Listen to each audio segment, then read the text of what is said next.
James chapter 1 verse number 5. If any of you lack wisdom, let him ask of God, that giveth to all men liberally, and upbraideth not, and it shall be given him. He said, if it is tests and trials, they didn't come from God. In fact, let's read the context. James chapter 1 verse 2. James chapter 1 verse 2. My brethren, count it all joy when you fall into diverse temptations. Count it all joy when you fall into diverse temptations.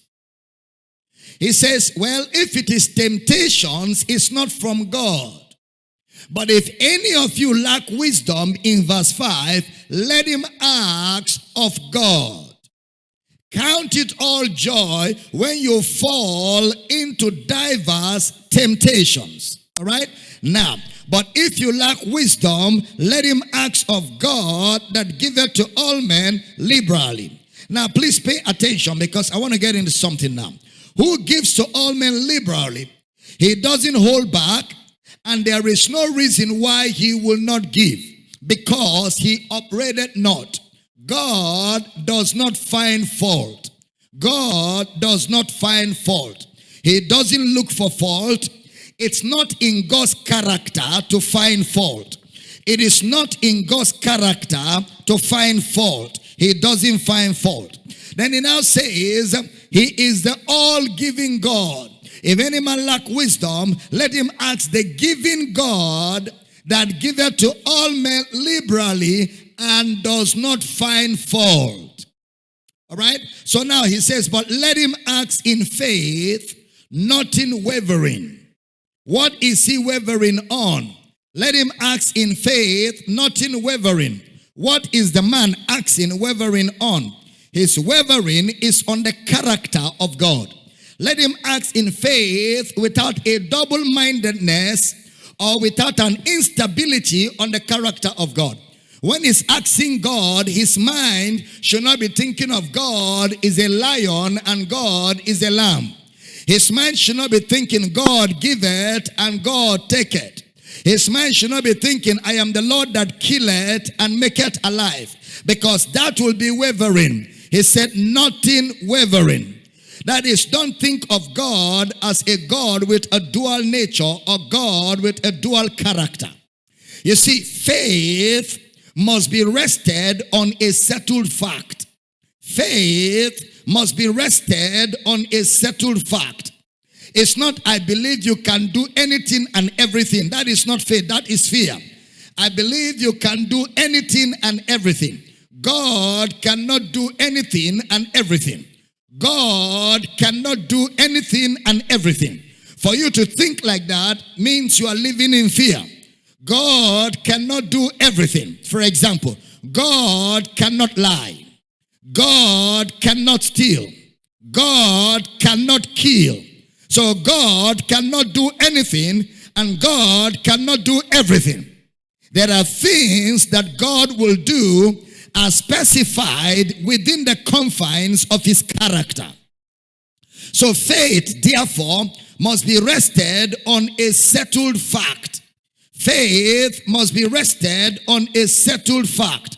Then he now added, a double-minded man is unstable in all his ways. Meaning he will be unstable in his prayer. He will be unstable in his ministry. He will be unstable in his sermons. And he will be unstable in the way he talks to people. Now, so he says, a man that is double-minded. God is good, God is bad. God killeth, God taketh away. God is responsible for disasters and God is responsible for deliverance. It is God that planned the trap. It is God that brought you out of the trap. When your mind is double-minded on the personality and the character of God, he said that man is unstable in all his ways. So now James begins to lay a foundation here. In James chapter 1 verse 2, please pay attention. James chapter 1 verse 2.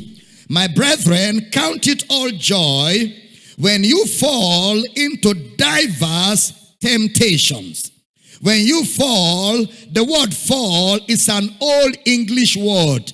It doesn't mean fall. The word fall there is the word befall. When you are when you befall, or you are befallen with diverse temptations, is the word peripito in the Greek.